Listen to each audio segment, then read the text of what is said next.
নিজের বাড়ির একটি ঘর ছাইবার জন্য গোপাল একজন ঘরামি নিয়োগ করেছিল। গোপালের পুত্রবধূ উঠোনে বসে বাসন মাজছিল। যুবক ঘরামিটি ঘর ছাইতে ছাইতে বারবার গোপালের সুন্দরী পুত্রবধূর দিকে হাঁ করে তাকাচ্ছিল। এই অবস্থায় গোপাল না পারে পুত্রবধূকে কিছু বলতে, না পারে ঘরামিকে কিছু বলতে।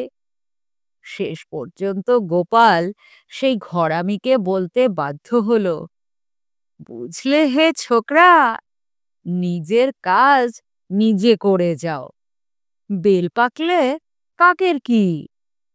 গোপালের কথা শুনে যুবাবয়স্ক ঘরামিটি ভীষণ লজ্জা পেল। তারপর থেকে সে গোপালের পুত্রবধূর দিকে হাঁ করে না তাকিয়ে থেকে নিজের কাজে মন দিল।